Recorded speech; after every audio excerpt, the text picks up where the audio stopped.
Menantu greget. My Greget Husband. Author, Raffiansyah.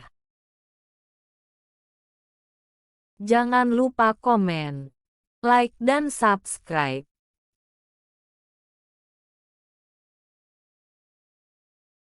Tetua keluarga Su, Michelle Su.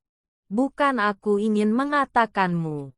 Lelakimu keluar dengan memakai pakaian yang begitu lusuh. Bagaimana tugasmu sebagai istri? Apakah keluargamu sekarang miskin hingga sedemikian? Dan gaun yang kamu pakai mungkin saja hanya ratusan ribu yang tidak bermerek. Henry Su dengan bangga berkata, kalian berdua benar-benar luar biasa. Berani mengenakan pakaian yang begitu lusuh. Apakah kamu melihat setelan pakaianku?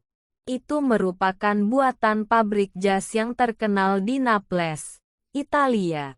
Satu set harganya 50.000 USD. Wow, astaga. 50.000 USD. Berarti jas itu harganya 3 atau 400.000 RMB. Satu kata itu membuat semua orang di sekitar berseru. Terdapat banyak gadis yang menunjukkan ekspresi terkejut. Dia benar-benar sultan. Siapa yang bisa menikah dengannya? Kedepan berada di lingkungan masyarakat pasti akan selalu memakai barang-barang bermerek. Wajah cantik Michelle Su seketika berubah menjadi pucat, dan gaun pestanya memang merupakan merek lain yang dibelinya dengan harga 2.000 RMB, sekitar 4 juta rupiah. Dia tidak berani memikirkan jas yang seharga 50.000 USD tersebut. Melihat pandangan sinis semua orang, Michelle Su merasa sangat gelisah. Dan wajahnya menjadi pucat. Dia tertegun di tempat dan dipandang orang seperti badut. Pada saat ini, Yogi Chen berjalan ke sana, mengulurkan tangan menyentuh setelan Henry Su. Brengsek, pergi sana. Henry Su kaget, dan segera memarahi. Kamu ini orang miskin. Sudahkah kamu mencuci tangan? Jika telah mengotori, sanggupkah kamu menggantinya? Yogi Chen tersenyum. Jas yang kamu kenakan berasal dari pabrik jas Naples di Italia. Kamu mengatakan pakaian kamu ini dibuat oleh pabrik jas Naples. Coba kamu katakan pabrik Naples yang mana? Kamu bahkan tidak mengetahui dari mana pakaian itu berasal. Jadi hal ini dengan jelas membuktikan bahwa pakaian kamu belum tentu asli. Aku lupa itu. Pakaianku ini buatan pabrik jas di Naples oleh desainer terkenal, kata Henry Su dengan tegas. Hehe, Yogi Chen mencibir. Jika begitu siapa desainer yang merancang jas ini? Henry Su menjadi cemas. Dia mana tahu nama desainer itu? Apakah kamu tidak tahu? Yogi Chen menepuk pundaknya. Jika kamu tidak mengetahui, biarkan aku memberitahumu. Mengenai jas kamu ini, jika aku tidak salah melihat, itu seharusnya dirancang oleh Ciro Panu, pendiri pabrik pakaian di Naples. Pakaian yang dia rancang merupakan pakaian yang unik dan satu-satunya di dunia.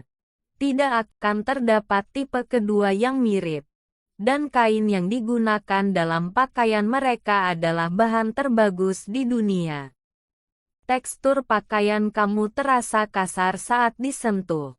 Dan jahitan di bahu juga tidak rapi. Selain itu, jika pakaian kamu ini merupakan rancangan pribadi, tidak akan ada merek dagang. Bisakah kamu mencabut label yang berada di kerah itu? Petik 2. Pakaian di tubuhmu itu hanyalah produk tiruan. Bahkan tidak dapat dibandingkan dengan gaun yang dibeli istriku dengan harga 2.000 RMB tersebut. Kamu mengenakan baju ini keluar untuk memamerkan dan menipu. Apakah kamu mengira keluarga Su kita tidak ada yang mengerti produk? Atau kamu mengira keluarga Su kita merupakan sekelompok orang yang berpengetahuan sempit? Apakah kamu pikir kami semua orang bodoh? Yogi Chen berturut-turut bertanya kepada Henry Su sehingga membuatnya tidak bisa berkata apapun. Dan wajahnya menjadi sangat marah. Hening. Para hadirin semua terdiam. Semua orang tercengang. Tidak terpikir bahwa Henry Su mengenakan pakaian tiruan. Dan yang membuat mereka semua tidak terpikir adalah Yogi Chen dapat mengatakan hal seperti itu. Selain itu, aku katakan denganmu, istriku tidak memiliki banyak permintaan khusus dalam mengenakan pakaian. Tetapi, dia memiliki persyaratan yang sangat tinggi terhadap aksesori yang dia kenakan. Yogi Chen menatap Michelle Su dan berkata, kalung yang dipakai di leher istriku ini merupakan Sky City. Jika kalian belum pernah mendengarnya, kalian cukup mencari di Google. Desainer perhiasan Prancis yang bernama Allen dan kalian akan mengerti. Terdapat seseorang yang kepo segera mengeluarkan ponsel dan mencarinya. Ketika menemukannya dia langsung terkejut, astaga. Sky City adalah karya dari desainer perhiasan terkenal di Prancis yang bernama Allen. Tahun lalu dijual di lelang Caltex dengan harga tertinggi senilai 20 juta dolar Amerika Serikat.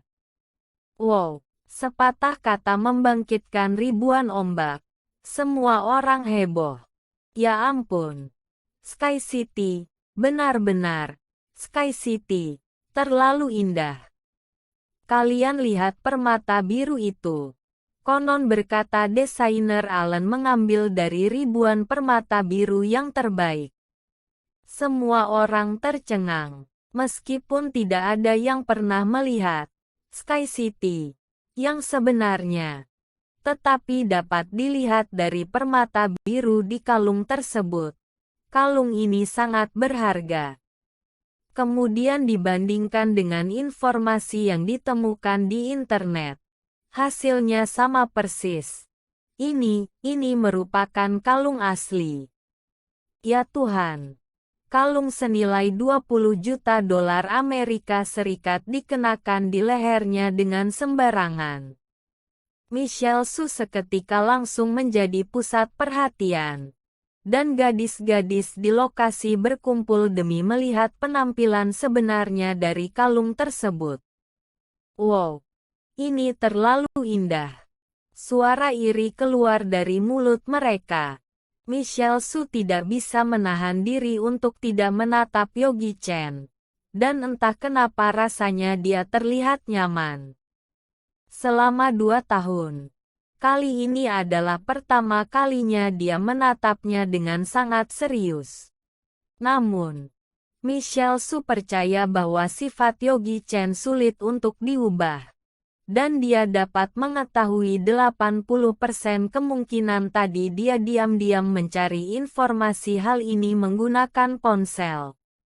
Melihat Michelle Su yang dikelilingi oleh semua orang, Henry Su tidak bisa diam lagi. Dia berkata dengan histeris, kamu itu omong kosong. Aku memakai produk asli. Hehe, Yogi Chen tersenyum dan diam saja. Plak, suara tamparan yang keras. Wajah Yogi Chen kesakitan. Kemudian tanpa sadar dia menutupi wajahnya. Tamparan ini cukup kuat dan tidak terduga. Julia Tang menamparkan dengan cepat sehingga tidak ada pertanda. Membuat Yogi Chen tidak bisa menghindar. Dalam sekejap, villa tersebut menjadi tegang lagi. Semua orang menatap ke sini lagi. Kamu ini manusia tidak berguna. Omong kosong apa di sini? Segera meminta maaf kepada Henry Su. kata Julia Tang dengan marah. Apakah kamu tidak tahu bahwa Henry Su merupakan anak kesayangan nenek keluarga Su? Seluruh kekuatan keluarga Su berada di tangan nenek keluarga Su. Jika telah menyinggung Henry Su, apakah masih ada kehidupan yang baik bagi keluarganya? Ibu, mengapa kamu memukulnya? Michelle Su berjalan keluar dari kerumunan dan berdiri di depan Julia Tang. Meskipun dia sangat membenci Yogi Chen, jika tadi bukan karena dia yang membantunya, malam ini dia akan menjadi bahan tertawaan bagi semua orang. Kamu jangan ikut campur. Masalah ini tidak ada hubungannya denganmu, kata Julia Tang sambil mendorong Michelle Su. Rasa sakit panas di wajah Yogi Chen. Satu-satunya hal yang membuatnya merasa lega adalah tindakan Michelle Su. Selama 2 tahun menikah, hari ini merupakan pertama kalinya Michelle Su membela dirinya. Yogi Chen tersenyum. Dia menatap Michelle Su dengan serius kemudian berbalik pergi. Kamu mau kemana? Julia Tang sangat marah. Menunjuk ke punggung kepergian Yogi Chen. Segera kembali untuk meminta maaf. Mendengarkan penghinaan Julia Tang di belakangnya, senyuman wajah Yogi Chen menjadi semakin dingin. Dan langkahnya juga semakin cepat. Pada saat ini, pintu villa yang tertutup tiba-tiba terbuka. Dan seorang nenek tua berjalan keluar dari sana. Apakah semua orang telah hadir? Nenek keluarga Su berjalan ke panggung villa dengan bantuan cucu perempuannya. Kehadiran nenek keluarga Su itu membuat semua orang menjadi diam dan menatap sosok tua yang berada di atas panggung dengan tenang. Anggota dari keluarga Su semakin bertambah. Semua orang terlihat sangat semangat. Keturunan dari keluarga Su, aku harus seperti ini. Nenek tua itu menatapi keturunan keluarga Su yang berada di bawah panggung dan suasana hatinya sangat senang. Jangan hanya diam saja. Yang mau makan minum silakan saja. Dan aku di sini ingin mengumumkan satu hal. Umur nenek sudah terlalu tua sehingga tidak dapat berdiri lama. Jadi dia duduk di kursi yang empuk dengan bantuan orang di sampingnya dan berkata, "Aku mendapatkan sebuah informasi bahwa presidir dari Magic Entertainment Group telah ganti. Kabarnya merupakan orang penting dari keluarga Chen. Besok akan diresmikan." Petik 2. Apa? Apakah presidir dari Magic Entertainment Group telah ganti? Tidak mungkin.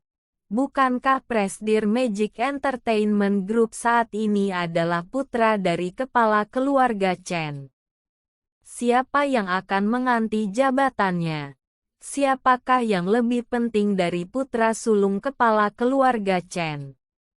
Seketika, semua orang yang hadir langsung membahasnya. Dan mereka sangat penasaran dengan presidir baru yang akan menjabat besok. Apakah tetua dari keluarga Su? Seseorang menebak, 60% industri dari keluarga Su berkaitan dengan dunia hiburan. Jika mereka dapat menjalin hubungan kerjasama dengan keluarga Chen, keluarga Su pasti dapat memanfaatkan keunggulan keluarga Chen untuk menaiki beberapa langkah. Namun, apalah daya bekerja sama dengan Magic Entertainment Group?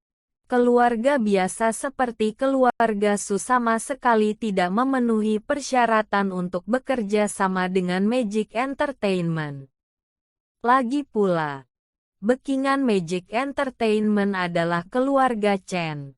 Keluarga terbesar di kota Jiangnan. Walaupun demikian, keluarga Su masih ingin mencobanya. Nenek keluarga Su melihat sekeliling, menatapi semua orang yang berada di bawah panggung.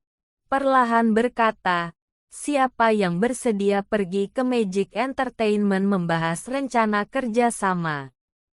Jika dapat terjalin hubungan kerjasama ini, dialah orang yang berjasa terhadap keluarga Su kita. Dan keluarga kita tidak akan pelit memberikan imbalan.